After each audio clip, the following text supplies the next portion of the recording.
Olá, pessoal! Vamos agora falar alguns aspectos importantes, os mais relevantes do clima do estado de Pernambuco. Então, fique atento para algumas dicas, para podermos falar das características climáticas como um todo. Eu quero relembrar com vocês alguns padrões. Por exemplo, quais são os fatores estáticos do clima,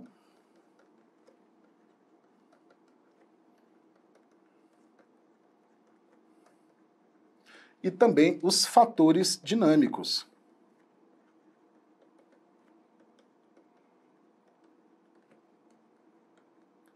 Vamos lá. Fatores estáticos são aqueles que não se alteram. Portanto, o que não se altera? Naquele lugar sempre vai ser bastante parecido. Podemos pensar, por exemplo, na nossa latitude e a altitude. Também os tipos de relevo que podem interferir, né, como é o caso da nossa importante referência da Borborema.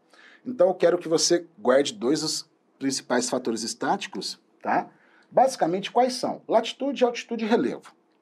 Então o relevo eu vou deixar aqui pequenininho, porque nós vamos guardar que nas provas nós vamos encontrar, sobretudo, a influência da Borborema, planalto cristalino, e vamos pensar na latitude, que é a distância do Equador.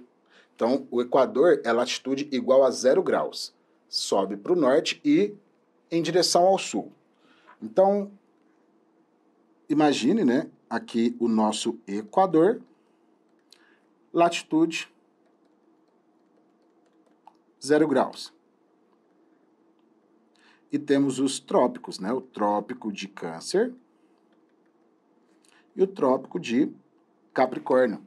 Nós vamos ficar atentos principalmente no fenômeno dos ventos que ocorrem nessa direção. Perceba que os principais ventos que atuam, claro, em todo o Nordeste brasileiro, são os ventos alísios, tá? Esses ventos alísios, eles são importantes. Eles são ventos úmidos e eles formam uma célula de circulação e vão os ventos alísios e retornam os contralísios. Esses são ventos secos e os mais relevantes para a formação do clima semiárido nordestino. Então, quanto mais distante do Equador em direção ao sul ou em direção ao norte, temos uma maior latitude. Portanto, as menores latitudes são as mais quentes, as mais úmidas e para onde os ventos convergem. Outra característica, quando é muito quente, né, a pressão atmosférica ela é menor. Então, o Equador, além de ser a região mais quente, a mais úmida, para onde os ventos convergem, é também a menor pressão atmosférica em termos globais. Guardou? Então, isso é um padrão. A posição em que está o estado de Pernambuco é um fator estático. E outro fator estático também é o efeito da altitude. Por quê?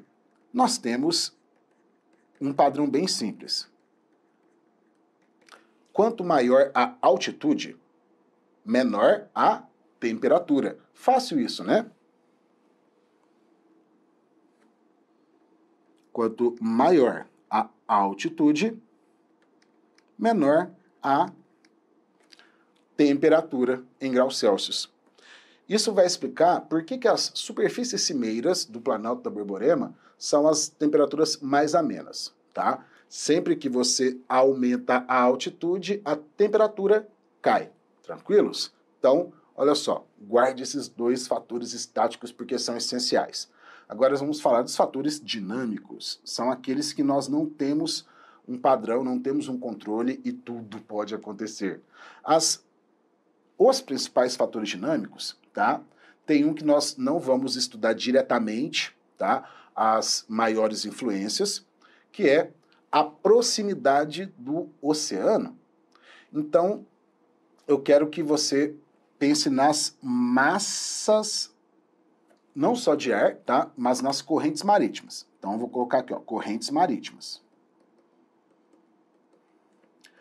Por que elas influenciam? Por uma razão bem simples. Olha só, corrente marítima, ela é a movimentação do oceano, né? Como a Terra gira, o vento bate ao contrário e o oceano é empurrado pelo vento, tá? Então, as correntes, elas têm características de onde se formaram e levam para outros lugares. Então, suponhamos que uma corrente marítima se formou no litoral africano, que é quente, ela vem em direção ao Brasil, quente, tá? Trazendo as suas características de quente. Isso é uma corrente que se chama sul-equatorial, ela se forma lá no sul lá na África, né? E chegando próximo ao litoral brasileiro, ela se divide em corrente da Guiana e do Brasil, tá? Então, essas correntes marítimas, você não deve se preocupar com a sua nomenclatura, mas lembrar que todo o oceano, que é o responsável pelo clima, isso mesmo. Por quê, cara? 2/3 de água, imagina a quantidade de evaporação, imagine toda a alteração na umidade atmosférica no verão, né, por exemplo. Então, quem controla o clima do planeta Terra são os oceanos, beleza? E aí guarde uma informação. Se vier uma corrente marítima fria, o oceano está gelado, como que vai estar a atmosfera sobre o oceano? Também fria. Se vier uma corrente marítima quente, como que vai estar a superfície? A atmosfera também será quente. Então, guarde essa informação. Agora, independente das correntes, tem um fator, tá?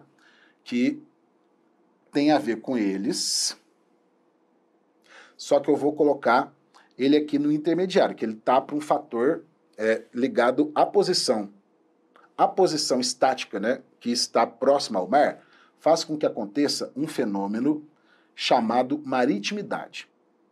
Daqui a pouco eu vou explicar os detalhes que você tem que lembrar, tá bom? Então, guarda aqui por enquanto a corrente marítima e quais são os fatores dinâmicos que influenciam diretamente o território, né, pernambucano. Vamos nos lembrar.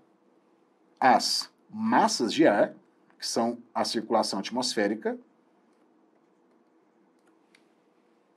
e nós temos massas de ar atuando, né, o tempo todo em todo o território brasileiro, e é muito complexo, então você não tem que se preocupar com a movimentação de cada uma das massas. Eu quero que você identifique aquelas que provocam efeitos diretos, tá? Mais poderosos no clima pernambucano. Então, de todas as massas, eu quero que você guarde principalmente uma chamada massa polar atlântica, que ela atua durante o inverno. E aí vem as chamadas frentes frias, tá? E outra que eu quero que você guarde é a massa tropical atlântica. Essa atua o ano todo, tá? Essa atua o ano todo. Aí, outro fenômeno que vale a pena você ficar atento. Há, com frequência, né, os chamados ventos de leste,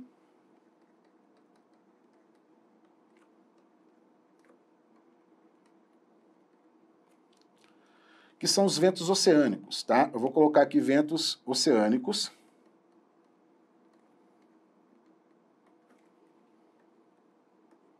Que são esses ventos fortes que vêm do leste, né, que vem do oceano,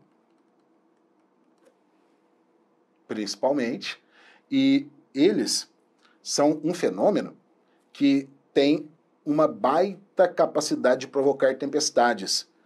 Os ventos oceânicos de leste que atuam no nosso território, eles podem provocar instabilidade atmosférica, tá? Então essa instabilidade atmosférica, ela vai provocar tempestades, chuvas mais fortes e, inclusive, eles estão ligados à ocorrência de ciclones.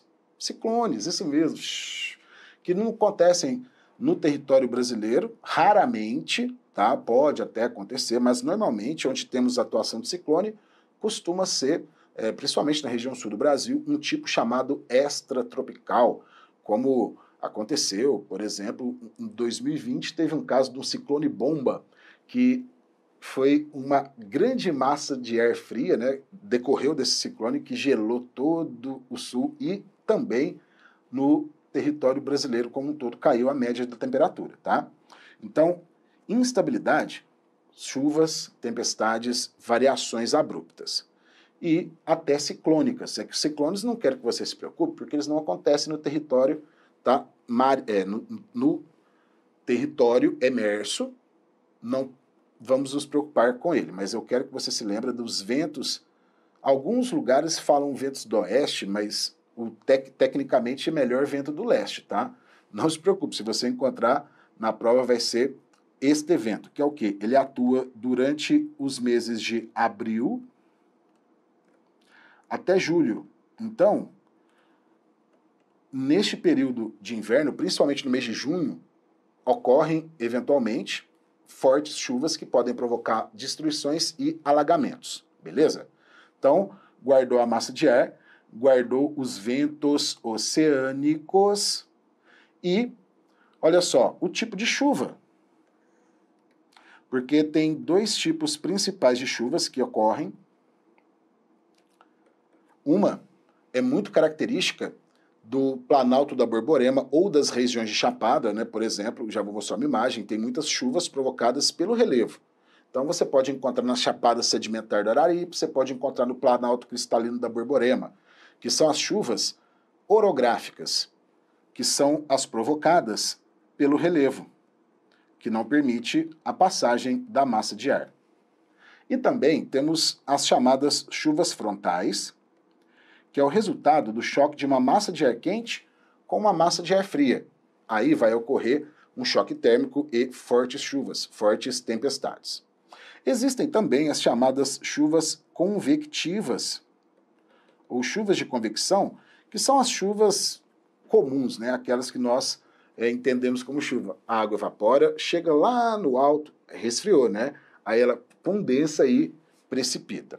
Você vai focar principalmente nessas duas chuvas aqui, as orográficas e as frontais, porque o Planalto da Borborema ocorrem, né, as chuvas orográficas nas chapadas, como a da Araripe, e as chuvas frontais são características do clima pernambucano litorâneo, que nós classificamos como tropical do tipo úmido, isso mesmo, tropical úmido, com chuvas concentradas no inverno. Agora você já sabe por que as chuvas no litoral nordestino, né, aqui destacadamente, acentuadamente o litoral pernambucano, as chuvas ocorrem no inverno, porque é o período da atuação da massa polar atlântica com a massa tropical atlântica, que se chocam e precipitam. E lembrando das possibilidades ainda dessas instabilidades dos ventos oceânicos. Aqui podemos observar na imagem, né, agora sim, a chuva orográfica na Chapada do Araripe. Oros significa relevo. Chuvas orográficas são aquelas que aquelas que se formam porque o relevo não deixou passar a massa de ar, tá bem?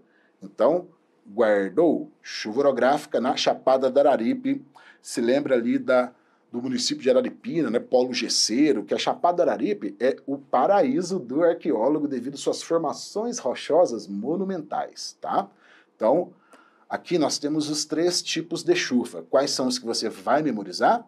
Os mais importantes para o seu concurso são as chuvas frontais, que vão explicar as chuvas de inverno, que ocorrem no litoral, característica típica do clima tropical úmido, e as chuvas orográficas, chuvas de relevo, tá? Então, olha só a imagem. A chuva frontal, vamos pensar na massa polar atlântica com a massa tropical atlântica, né? Choque de uma massa de ar quente que se chocou com... Sempre que você tiver uma corrente dentada, é uma frente fria, uma massa de ar fria. Precipitam e chovem. Chuva orográfica, chegou aqui a massa de ar, o relevo não deixou passar, ela começou a subir. Na subida condensou e choveu. Então, aqui é a explicação para as chuvas na Borborema, tá? As chuvas na Borborema. Então, olha só. Borborema, vamos dividi-la em 2 faces. Planalto cristalino da Borborema. Tem que guardar isso? Tem. Porque, eventualmente, numa questão mais complicada, eles podem pedir para você diferenciar. Lembrar que a maioria do que nós chamamos chapadas, né? Falou chapada, tendem a ser planaltos sedimentares com topo levemente plano. Enquanto os planaltos esculpidos em rochas cristalinas, como é o caso da Borborema, tendem a ser, né, principalmente irregulares ou ovalados. Então, tá aqui, Planalto Cristalino Borborema, que é uma das formações mais relevantes do Nordeste, né? Tá por vários estados, chega até o Rio Grande do Norte, né? A Borborema potiguar, e vamos lá. Ela provoca a chuva orográfica, porque vem a massa de ar do oceano e precipita aqui. Então, preste atenção, o que, que vai acontecer? As massas de ar não passam, começam a subir e precipita aqui mesmo, ok? Neste lado, aqui o Planalto barrou a passagem da chuva. A chuva que veio com vento, né? Então aqui é a região que barra o vento. E vamos chamar a face leste ou oriental de Barlavento.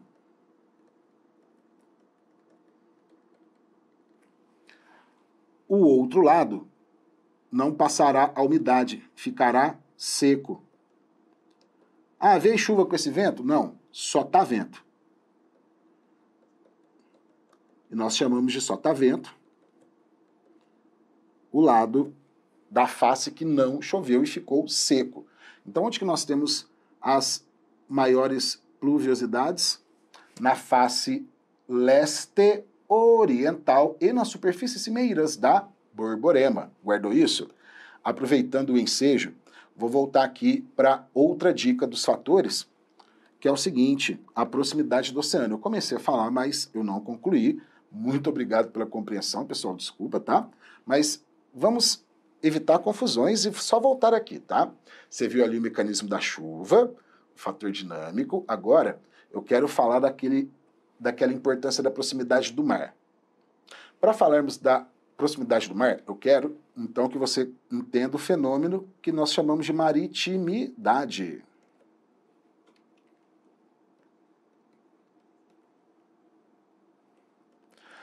O que é a maritimidade? A proximidade do mar. Então, nós temos o fenômeno maritimidade versus continentalidade. Toda vez que tivermos uma localidade próxima do mar, teremos o efeito do oceano, né? E sempre que tivermos uma região distante, também. Então, de forma bem simples, se você está perto do mar, certamente terá mais umidade e choverá mais. Portanto, uma das consequências da maritimidade é a maior, faz o risquinho, né? 7, maior pluviosidade. Chove mais. Agora, guarda a dica. Existe a chamada amplitude térmica. O que é isso? Ó, nós temos que lembrar da variação de temperatura entre verão e inverno, né? Essa variação é a amplitude. A diferença da maior temperatura do ano para a menor temperatura do ano. Então, dependendo do lugar que você está localizado, a amplitude vai ser diferente. Se você está perto do oceano, nós teremos uma menor variação de temperatura ao longo do ano. Teremos uma menor amplitude térmica. Isso vai explicar as razões pelas quais o litoral tem uma menor amplitude, a zona da mata e o litoral tem uma menor variação entre verão e inverno do que o sertão, efeito da maritimidade. Isso ao longo do ano. Então, lembre-se, se a mata, a amplitude é menor devido à maritimidade. E a variação será maior no sertão, anualmente. Só que no diariamente, dia X do mês X, a variação costuma ser maior nos lugares semiáridos, que aí à noite resfria muito, tá? Então, amplitude diária é maior no sertão. Essa quase não cai. A maioria que pode ser cobrada tá? É que eles querem ver se você conhece o processo todo, é a amplitude anual. E aí, a amplitude anual é maior no sertão, devido à continentalidade, e a variação é menor no litoral, devido à maritimidade. Guardou? Ah, olha só esse belo fenômeno da chuva frontal, da chuva orográfica no Araripe, nossos 3 tipos de chuva que você já guardou, né? E aqui as nossas principais massas de ar atuantes. Quais são as principais? É a tropical atlântica e a polar atlântica. A equatorial a equatorial atlântica também atua. Só que vamos acentuar as mais importantes, aquelas que vão cair no seu concurso certamente. As principais atuações: tropical, polar e também a equatorial atlântica. Só que, vamos lá, lembra que nós temos no litoral o clima tropical úmido. Qual que é a principal característica, portanto, dos climas pernambucanos? Tá? Você tem o tropical úmido no litoral, que se caracteriza pelo quê? Qualquer clima tropical tem 2 estações definidas. Uma chuvosa, é o verão chuvoso, e o inverno seco. Isso considerando aqui, ó, todo o território brasileiro. Quando classificamos o clima tropical úmido, todo tropical é 2 estações, tá? Qualquer tropical é 2 estações. O típico chove no verão e o tropical úmido, chuvas de inverno. Vou colocar aqui outono e inverno.